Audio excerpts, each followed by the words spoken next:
Hi, everybody. Welcome. I'm David Martinez with Vitalist Health Foundation. I very much welcome you to our webinar to talk more about the Live Well Arizona Incubator.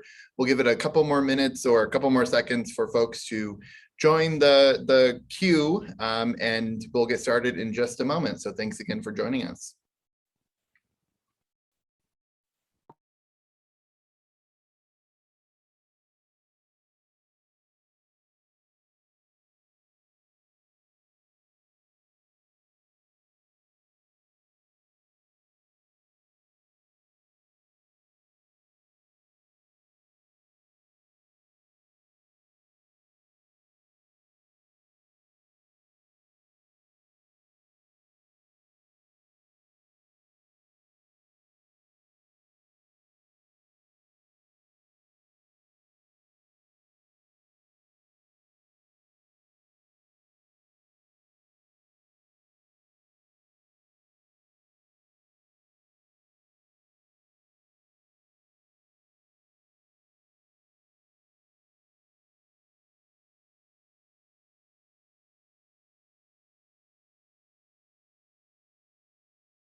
Welcome, everybody. Thank you so much for joining us for the Live Well Arizona Incubator virtual information session. I hope this is finding you, your family, your friends, your neighbors, your coworkers, everybody in Arizona safe and healthy. We're still going through some really challenging times, but I'm glad that you can make some space to learn more about this awesome opportunity that I'm super excited to help direct in my role at Vitalist Health Foundation in collaboration with the Arizona Partnership for Healthy Communities.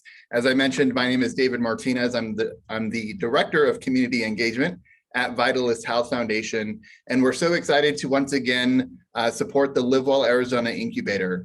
For those who don't know too much about Vitalist Health Foundation, we started as a hospital system here in the Phoenix metro area, the place of a hospital where people think of to get better in health care.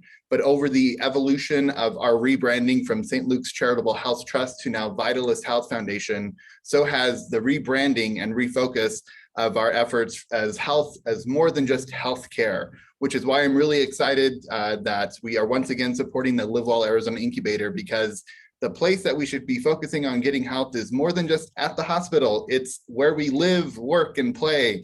And that really is what the incubator supports.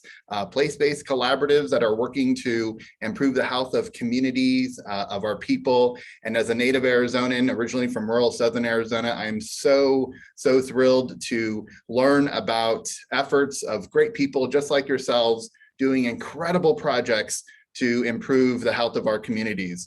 So we're excited to learn more about the Live Well Incubator and how you can get plugged into this great cohort model this current year. And with that, I'll throw it over to our great collaborators, Serena Unrein with the Arizona Partnership for Healthy Communities. Thanks, David. We're so excited that you all have joined us to learn more about the Live Well Arizona Incubator and learn from a coach and a current incubator participant about what it's actually like to be part of the incubator. A couple of quick housekeeping notes. We are recording this webinar, so if you want to come back to any piece of this later, we'll be sure to send out a link, and you can also share this with any colleagues or friends that you think might be interested in the incubator. And we'll also answer questions throughout the next hour. So if you have a question that pops into your mind, you can go ahead and just type that into the chat, or you can use the Q&A feature. You can see us, but we can't see you since we're using the Zoom webinar format. So go ahead and let us know what your thoughts are, because you are a really important part of this conversation over the next hour. And you'll be hearing stories from Rosie Espinoza, who is with the Cartwright School District, and Lissa Hall, who's a current coach with the Menlo Park Neighborhood Association in Tucson. So you'll hear about their experiences, but we really want to know what is on your mind and what kind of questions are coming up for you. So feel free to ask us throughout the next hour, and we'll try to answer those questions as we go along. So David really hit the nail on the head as we got started when he said that health doesn't just take place in a medical setting. Health is really everything around us, and health happens where we live.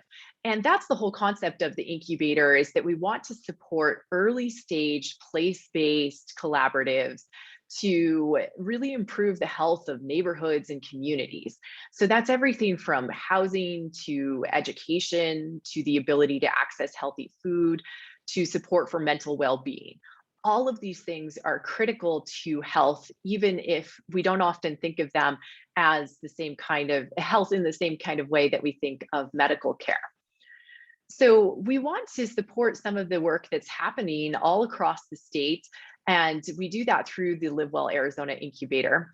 And we know that the best solutions are multi-sector and driven by communities. But to get all of the right people to the table and to make sure that the voices of those most impacted are included in this work is oftentimes really challenging. There are a lot of obstacles and the path isn't necessarily clear cut. So we really designed the incubator with that kind of with that in mind. So we wanted to make sure that the Live Well Arizona Incubator is designed to help teams overcome those obstacles to be as successful as possible. And this is the fourth year that we are doing the Live Well Arizona Incubator. This will be our fourth cohort of teams. And over the years, we've made a few adjustments, but we found that the thing that really is our secret sauce is pairing a team with a coach to help guide them through the process of collaborating, of community engagement, of figuring out how to develop goals, objectives, and an action plan to be successful. So that's why we really wanted to make sure that you had an opportunity to hear from both a participant in the incubator and from a current coach. So I will absolutely get to them in just a second because they're the stars of the show. But I'm realizing that I forgot to introduce that the organization that I'm with, the Arizona Partnership for Healthy Communities, we're a statewide collaboration that really focuses on the underlying conditions that allow for health and well-being, often referred to as the social determinants of health. So part of our work is convening cross-sector partners to talk about the social determinants of health. And the other part of our work is supporting community-driven collaborations through a couple of different capacity building programs. And so we're really excited to partner with Vitalist Health Foundation to offer the Live Well Arizona Incubator for a fourth year.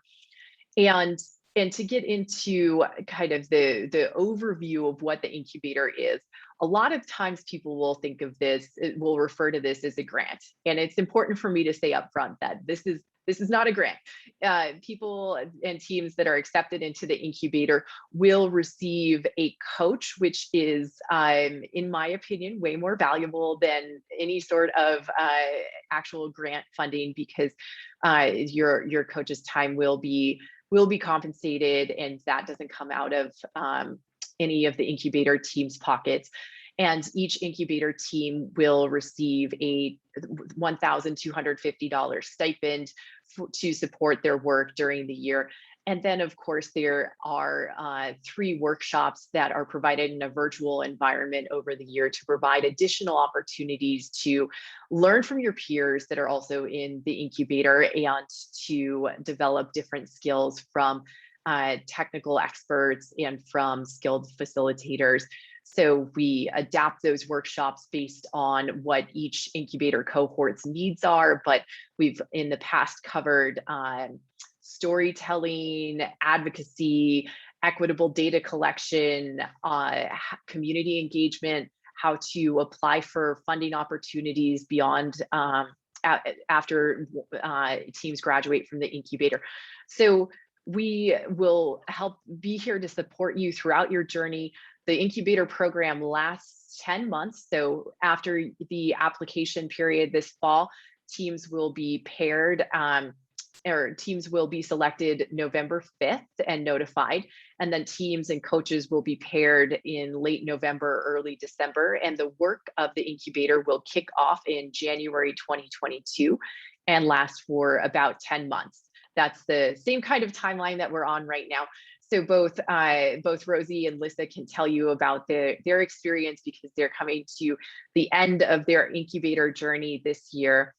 And again, I want to encourage you to ask questions while both Rosie and Lissa are presenting, and I'll hop in as I see questions pop up in the chat or in the Q&A to make sure that Rosie and Lissa are able to answer those questions as they come up. I want to especially encourage that because Rosie has to hop off this webinar a little bit early, so that might be some additional incentive to go ahead and ask any questions that you might have. We'll go over the timeline for the incubator application process after we have a chance to hear from Rosie and Lissa and go over that in a little bit more detail.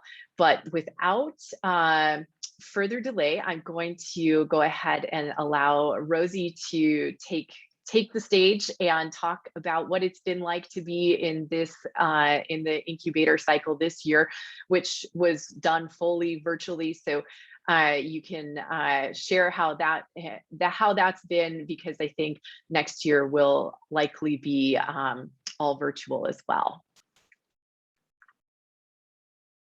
Thank you. Hello, everyone. As she mentioned, my name is Rosario Espinosa, but everyone calls me Rosie. I am with the Cartwright School District. I'm the wellness admin in the food services department. And just a little back, basically, what I do, or my role is, is to provide opportunities for all of our schools to enhance the health and wellness of their schools, to provide them with a school-wide culture of health. And each site can be different. So whatever, that may be, gardening, more physical activity, both, kind of in a nutshell, that's what I do. In addition to that, I manage the Cartwright Community Garden. And the Cartwright Community Garden is on our district property, and it right now it has about 40 garden beds. We started the Cartwright Community Garden about 3-4 years ago, and it took off really fast, and then really fast, which I think is awesome and amazing. And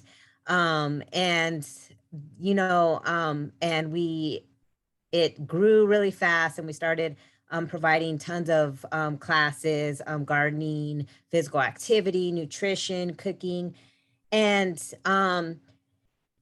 in during that time, we had the garden. We had, we knew what it provides. We know what access to healthy foods, but we didn't really have a direction or like strategic plan or action plan, because like I said, it was just like momentum. We were just going with, moving on, going with what was happening. And being, in education and district level, then the district started kind of asking, well, what is, our purpose, of having the garden. And although, like I said, we know we're growing food, we're providing the community with access, but we wanted to make sure always, that it was, being, that the students, staff, and community were being heard, and that it was always, relevant and adapting to what the community was going through, and that, it served them.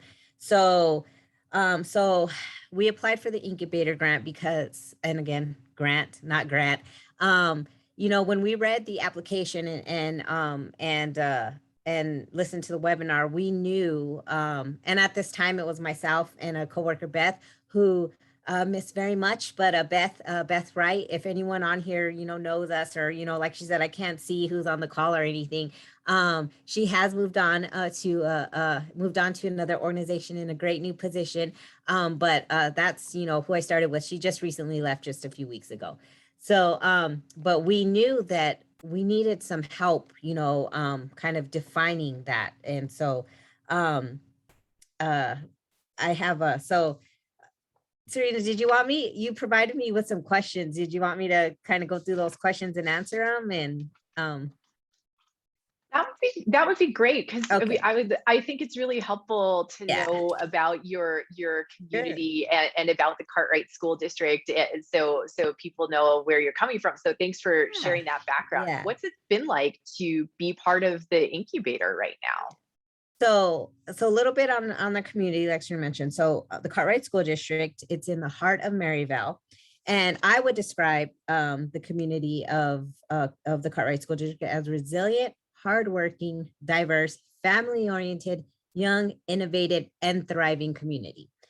We are the most densely populated neighborhood in Arizona, with a total population of 230,000 residents in roughly 56 square miles. That's Maryvale. We make up 5% of Arizona's population, and 44% of our residents are under the age of 24, making us the youngest area in Phoenix. So, so we're a very young and thriving community. um, and what we hoped to achieve by participating in the incubator, we hoped by participating in the incubator was to develop and fine tune our North Star, or find a single crucial like metric or initiative that best captured our vision, mission, and value of the Cartwright Community Garden.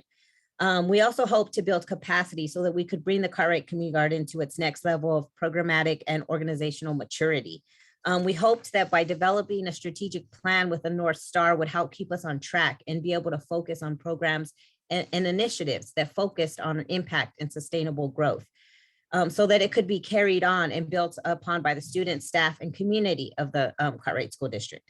So whether, I'm here or anyone else, we wanted to make sure that the garden could continue to be sustainable, and that, its purpose could be carried on and built upon. Our North Star is to continue to listen to, survey, and provide a seat at the table to the students, staff, and community of Cartwright, so that the garden's initiatives are always grown by the community for the community.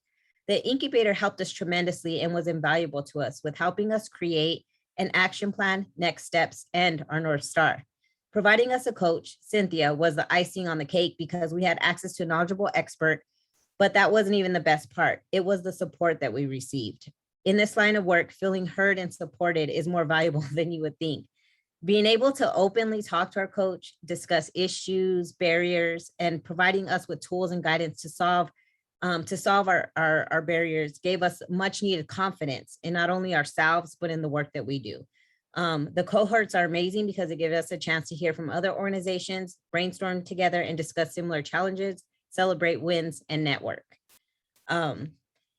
And how we engaged during this time, given our current climate and safety being our number one priority, we utilize Zoom, Google surveys. During our time with our coach, we developed a garden committee to engage all of our students, staff, and residents. And then included in our action plan, we do have ideas for engagement when things become a little safer, or we, kind of start to get back to normal, like start meeting in person, like hosting series of charrettes and things. So we, in our action plan, not only do we have, a plan for still being in Zoom and in person, how to engage our community and continue the work of the garden, but we've also talked about when we're meeting in person and when we're getting back, we discuss things like charrettes and community meetings to make sure that, like I said, that their voices are always heard and that we're meeting their needs. And the advice that I would give for anyone interested in applying for the incubator is to do it and do it now. Don't hesitate and submit your application, because the guidance, knowledge, and support that you get from your coach and the cohorts is invaluable and something that money can buy, as Serena mentioned. The incubator is just what you need to either define, redefine, or develop your program or organization and bring your ideas to life, the next level, or at least an action plan to get started. Thanks so much for sharing your experience. To put you on the spot just a little bit, would you mind sharing if this was the first time that you applied for the incubator? Sure. No, it is not. No. So it was our second time. And I remember, being very happy. I remember the first time. And what's really cool is at least the first time we didn't even just get a, no, you didn't get it. Good luck. No, you guys, the incubator. So the first time I applied, I got feedback, which was really nice to use on my application for the second time. But I also you guys still said to, contact you guys, and, if there's any resources or, capacity or anything that you could provide to us in the meanwhile that you were willing to. So that was really cool. So the first time, no, we didn't get the grant. But like I said, we received some really valuable feedback, which I used for the second time I applied the next year. And then we did get the grant. We were so excited that you applied again. So I hope that that anyone who's listening will just take that as encouragement to, continue to go ahead and fill out the application, which is short. It's just 7 questions, and you don't have to write an essay for each question. Just a couple of paragraphs in most instances will do. And so even if you're not successful in joining the incubator, we always want to provide some sort of guidance and to give some help where we can, even if we're not able to ultimately accept those applications into the incubator. So thanks, Rosie, for sharing your story and for talking about what it's been like to be in the incubator. I'll remind folks that if you have questions for Rosie, she's in the incubator right now. So she's a great person to ask questions about what it's really like and what the experience has been. So I'll ask one question before I turn it over to Lissa. How has it been in a virtual environment when both from how do you find it to be part of the incubator when we're meeting virtually? And then are there things that your coach has been able to do to help support you at a time when the whole world is kind of topsy-turvy? Yeah, so definitely. So in the virtual aspect of it, I mean, it hasn't been, it hasn't been like a tough. It's been nice, the virtual part of it is nice because you can meet virtually, I mean, anywhere. So, that's what makes it nice, you don't have to coordinate, schedules or anything. So, I mean, like anything else, it would be nice, to see in person. We actually did see in a safe way, because like I said, I'm coming from a garden. So we actually saw our coach a few times. She volunteered, and we met and worked outdoors in the garden, and following our school district safety mitigation, but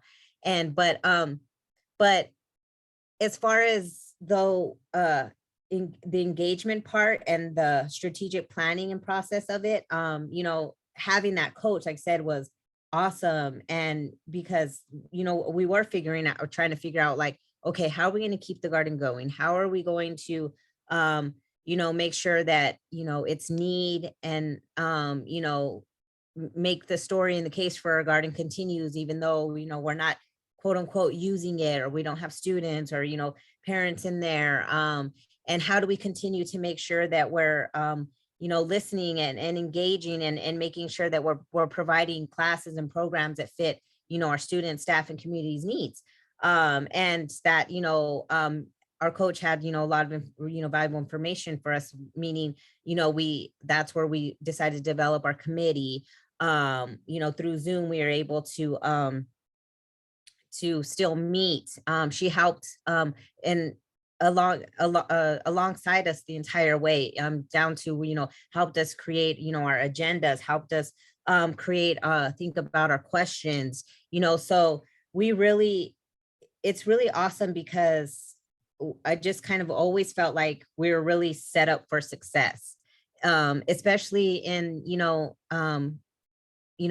lot of times you don't get that, especially kind of like in the work that we do when you have like programs or initiatives for, especially like in a school district setting, when you're offering, gardening and physical activity and things that they're not necessarily not as important as education, but, you don't get as much, maybe support or because, first and foremost, we need to, teach our students. So, and not having really anyone to kind of turn to or ask questions. So it was really nice for those 10 months to have that person. Like there was, you had your coach, and then in the cohorts, like I said, that like being able to bounce, similar barriers and ideas, and being able to provide solutions. It was really nice to be able to talk to like-minded people and to be able to actually be able to chime in and say, oh, I can help you with that, or I have an answer for that. And then vice versa for them to, be able to help, with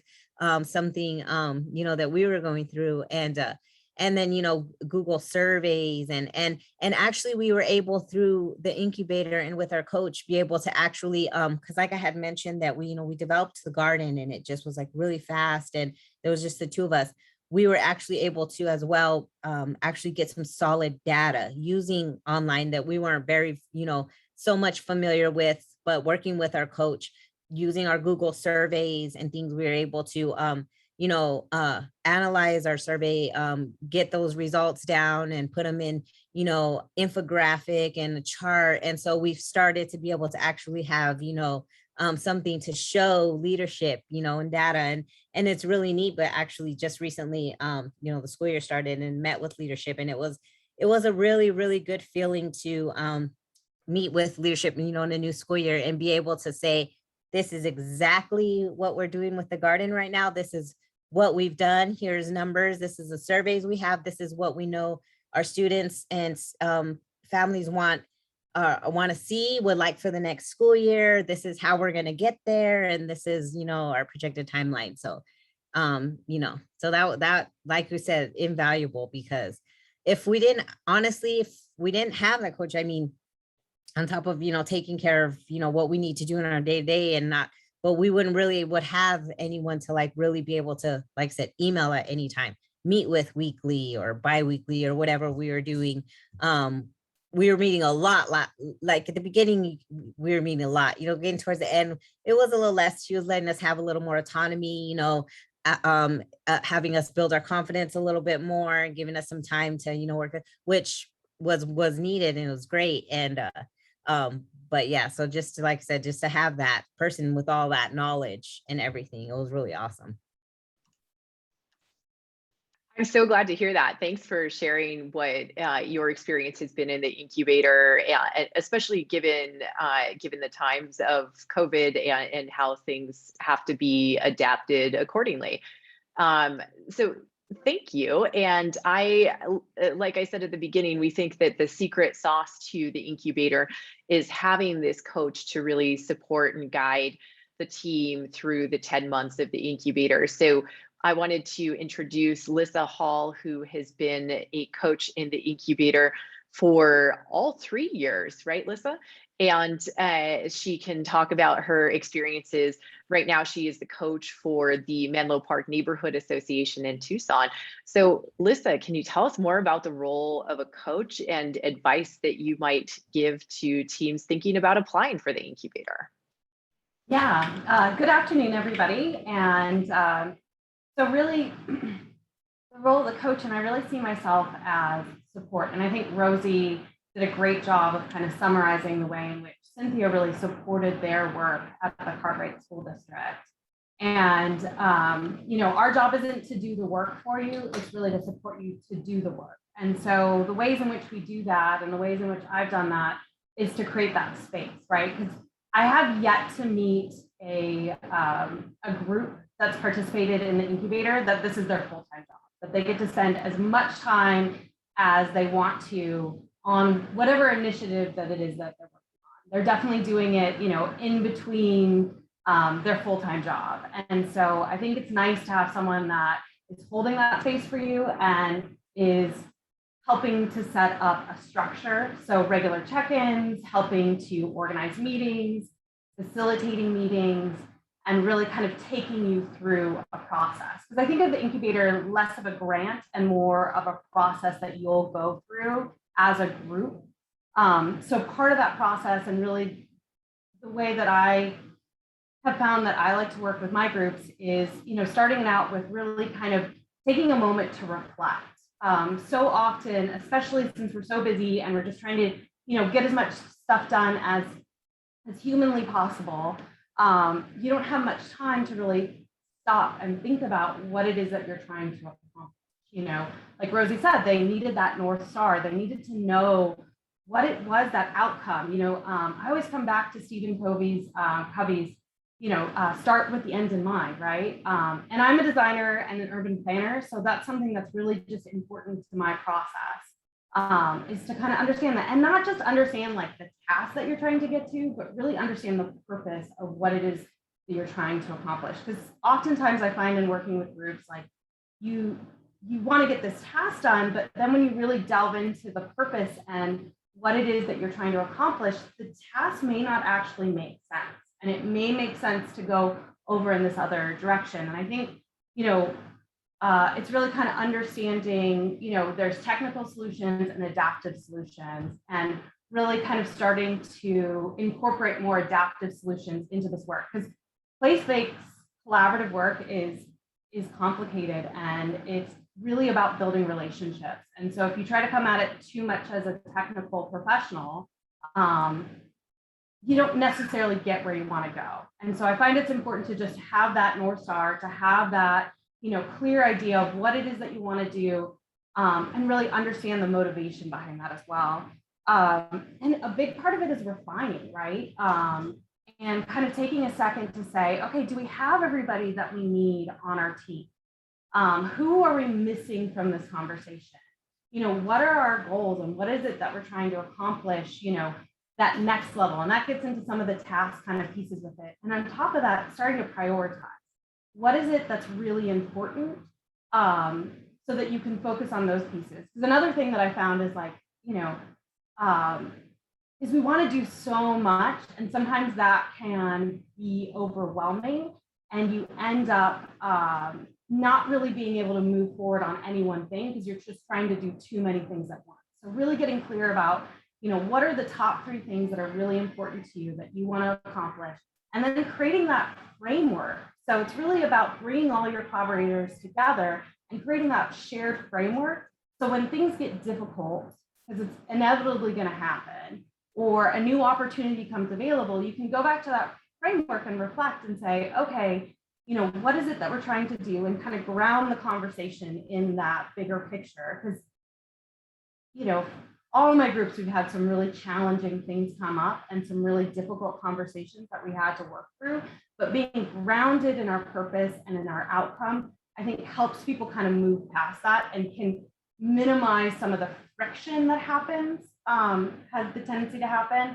And then also to be able to evaluate opportunities, because sometimes, I'm just as guilty as everybody else. I'm like, oh, shiny, let's go here, and is that really the best direction you want to go in? Are you taking energy away from something that really can get you in the direction that you want to go?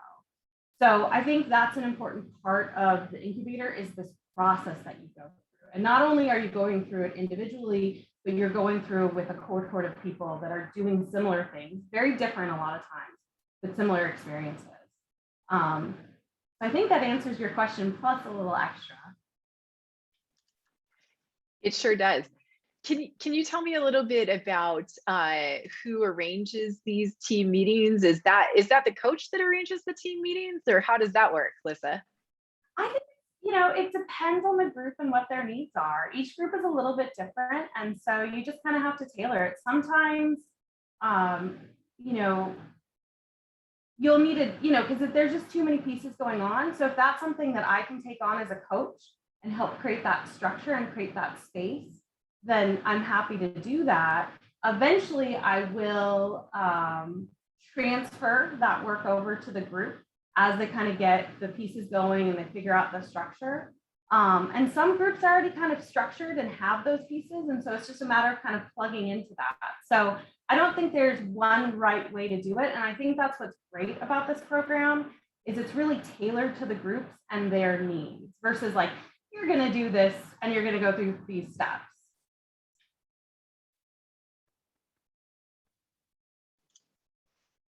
Great, thank you, Lissa. And what advice would you give to teams as so one thing that I should explain actually before I ask you this question is how we go about the process of selecting teams and coaches. So if your team is selected for the incubator, the next step is we'll have a phone call with you and we'll be very excited that you're part of the next incubator cohort. And we'll get a sense of what it is that you're looking to accomplish in the incubator.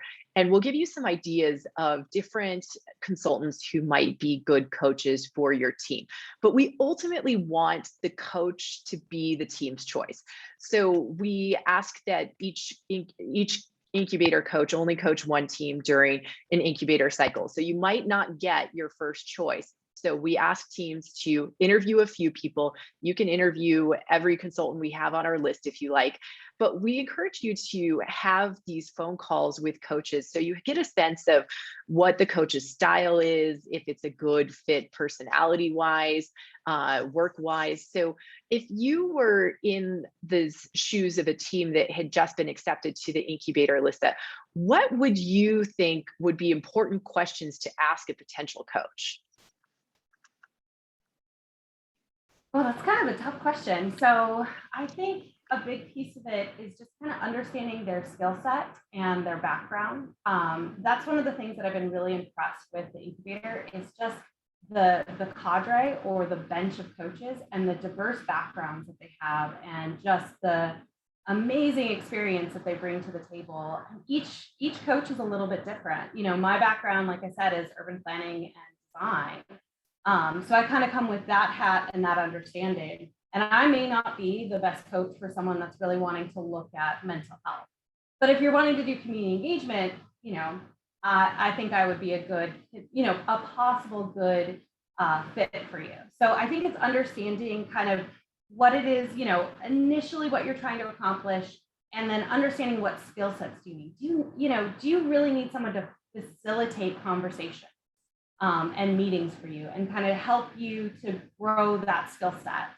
And if that's the case, then you're really going to want to look at some of the coaches that have a strong facilitation background. Are you looking at community gardens? So it kind of, I think, understanding the skills and the expertise that would be the most helpful for you. And I think that's a great thing about Serena and Jane is they really understand the coaches and they have a good understanding of what your needs are.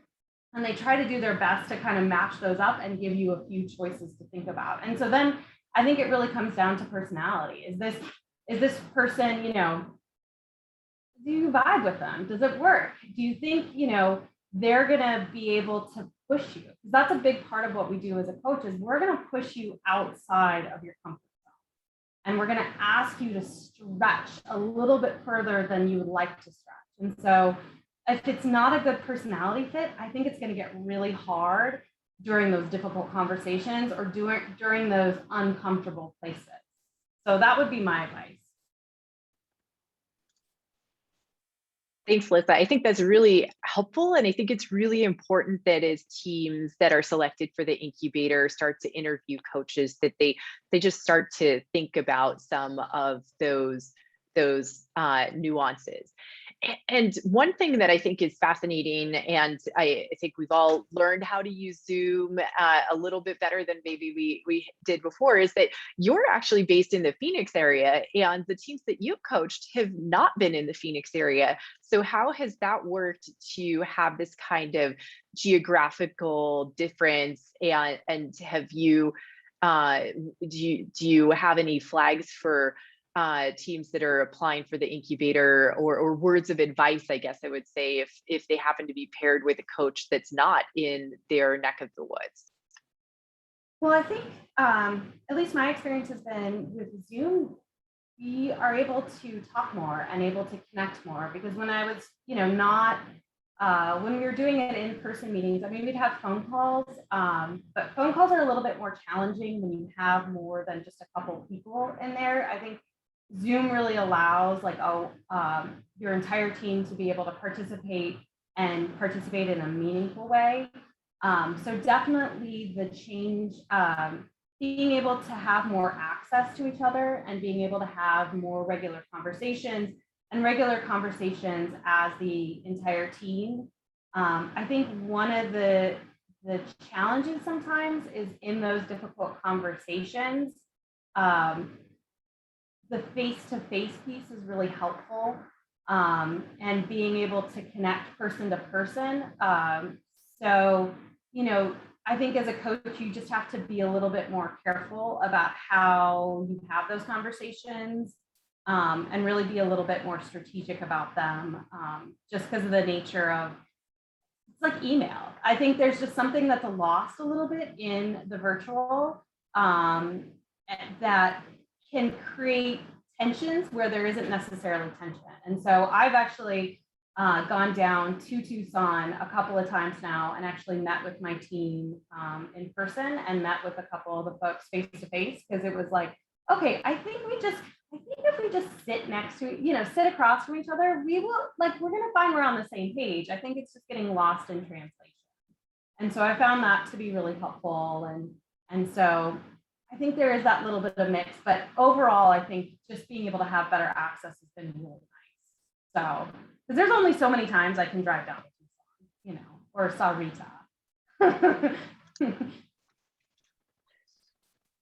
Well, I know there is something that is really important, an important piece that we can have when we connect in person. But I think we've all learned to adapt and learned how to use technology in our favor. And I hope that will encourage teams that are from rural Arizona or outside of the Phoenix and Tucson metro areas to think about applying, because we have a long tradition of having teams from all across Arizona involved in the incubator. And I hope that we see lots of applications from various communities all across the state, because I think it's really important that we are encouraging communities of all sizes from all across the state to apply.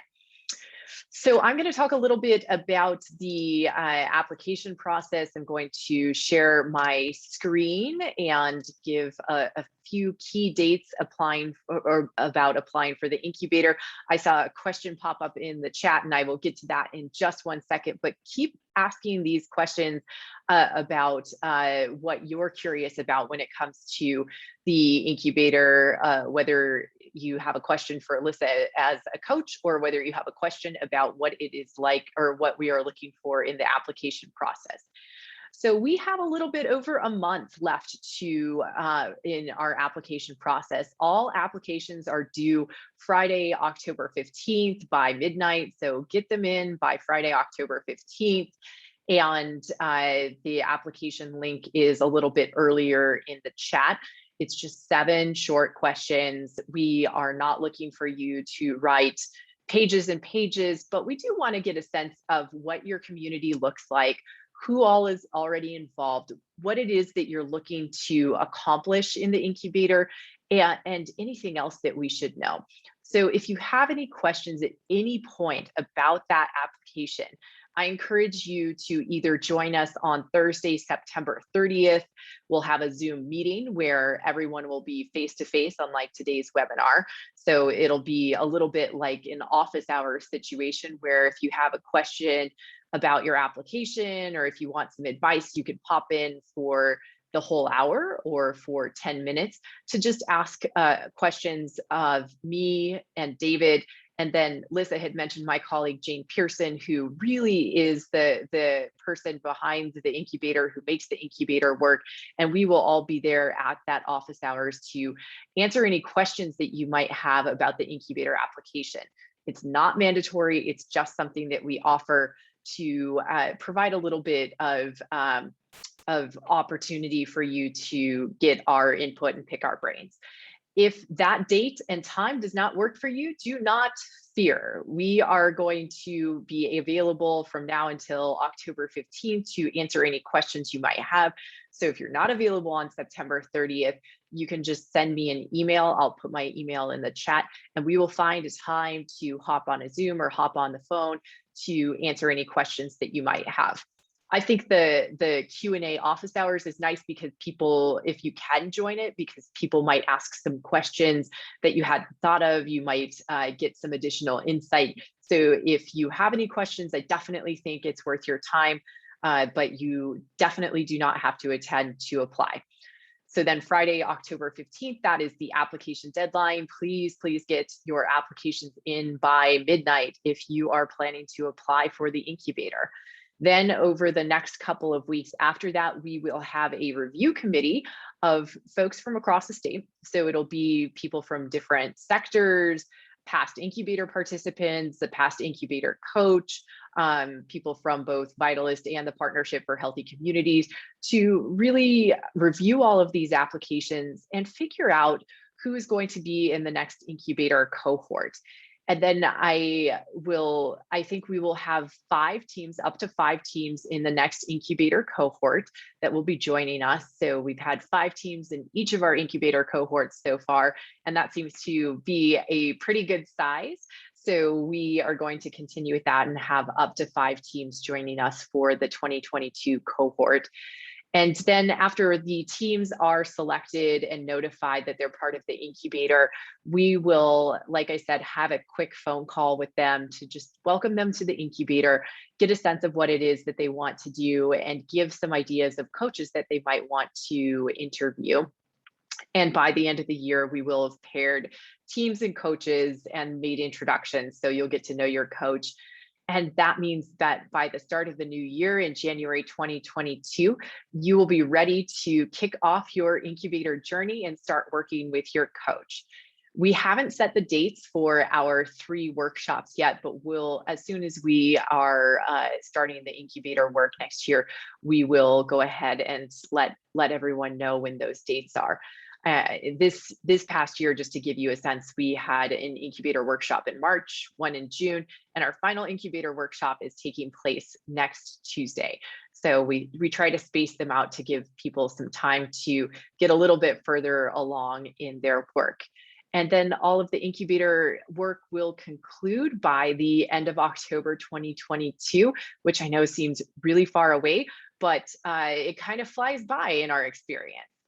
So I'm going to go ahead and stop sharing my screen so I can get back to the chat. Yes, we expect to have 5 groups joining the incubator cohort. Thanks for answering that question, Lisa. And I'll just go over a couple of things that I think are helpful to keep in mind as you start to think about applying. And if you have other questions, please don't hesitate to go ahead and just pop them in the chat. But I think it's really important that as you're looking to apply, to know that we are really interested in strategies that change the underlying conditions where people live. So we're not so much looking at programmatic, at supporting programs. We're looking at really transformational work that gets into systems change. And so we really want that work to be focused on where people live. That's why we will emphasize that this is supporting place-based work, so versus population. So if you said we're looking to have a program that provides insight on chronic disease in the Latino population, that would probably not be the right fit for the incubator. But if you said we are looking at changing how the environment looks in a particular community and providing improved walkability, and we are looking to include community input as we look into better walkability in this particular neighborhood, that is place-based. It is definitely looking at the underlying conditions that impact health. And that sounds to me, just to come up with a very random example off the top of my head, that would be something that could possibly be a fit for the incubator.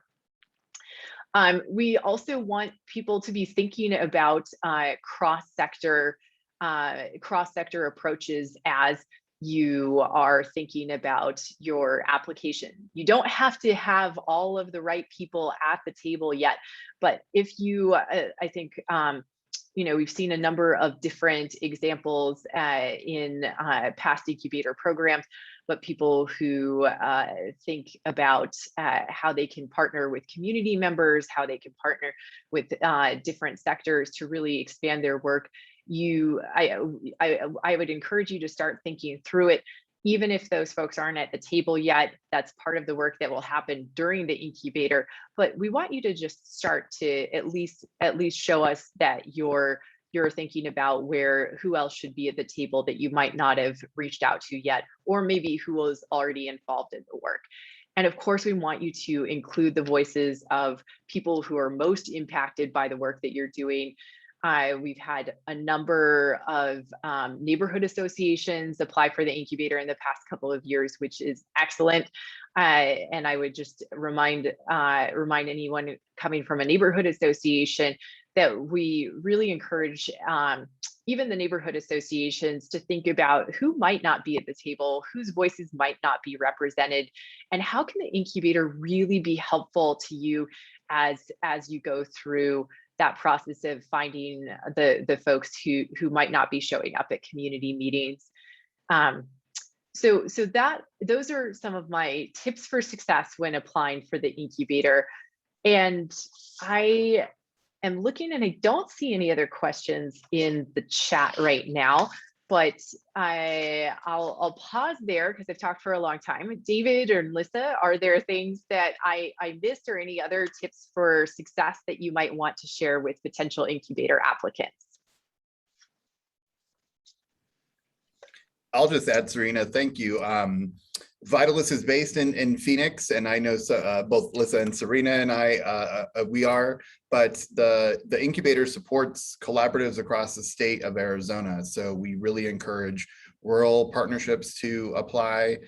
We have had experience with incubator projects on tribal lands as well. So there's a wide variety of groups that have been supported with a lot of place-based initiatives throughout the state. So even if you think your small rural collaborative or your tribal collaborative may not qualify, let's have a conversation and see if it's a good fit.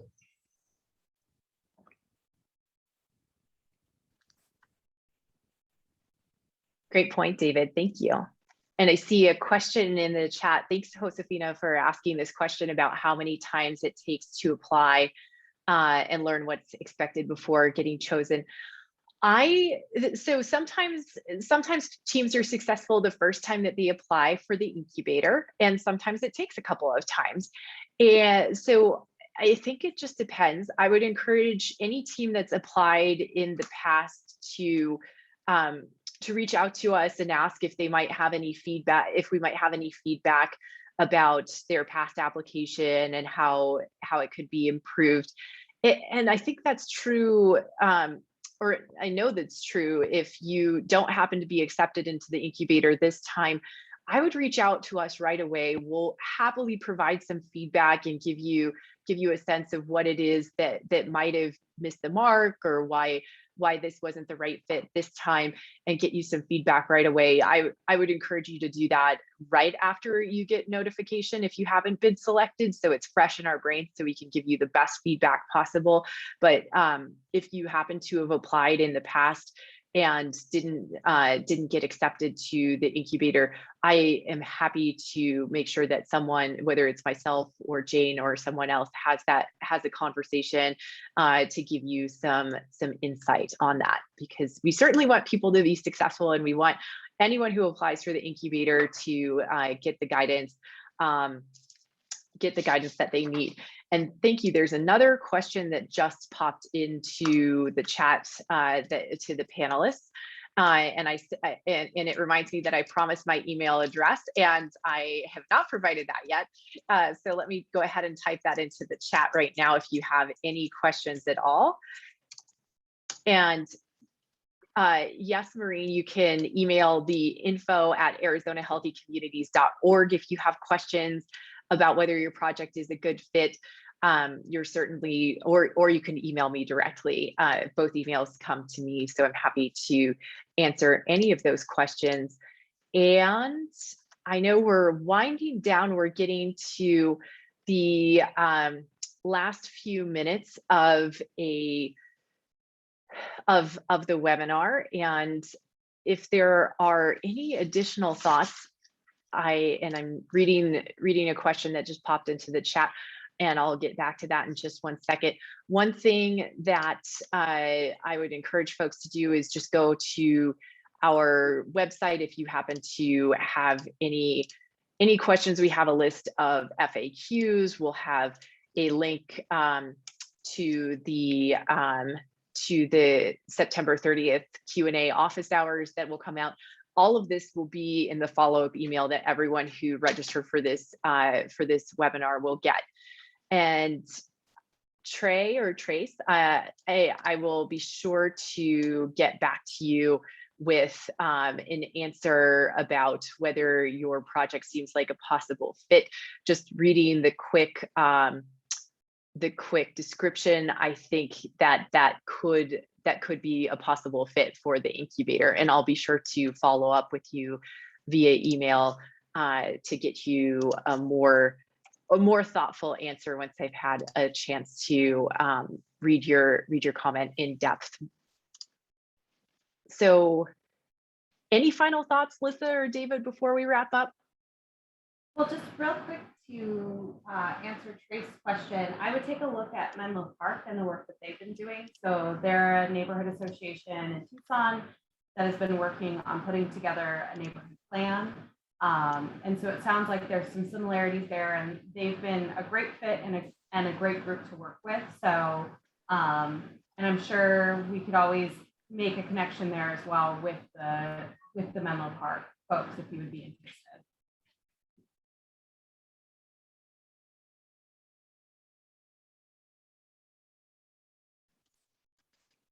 Thanks, Lissa. I appreciate it.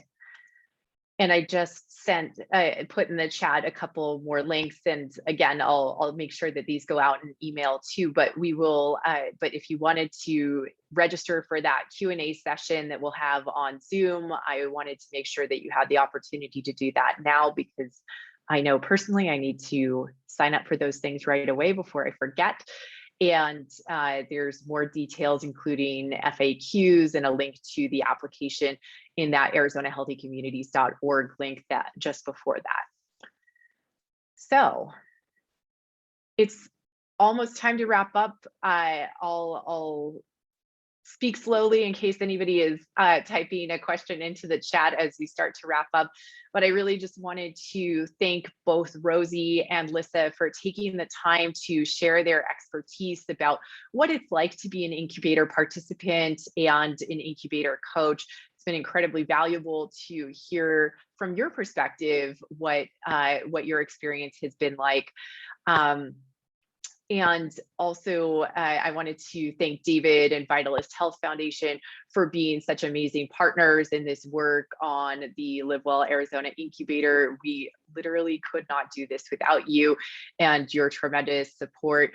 And I hope that we will be hearing from everyone who's been on this webinar today, whether it's directly via email or whether it's on our September 30th Q&A session, or whether it's just reading your incubator application when it comes in.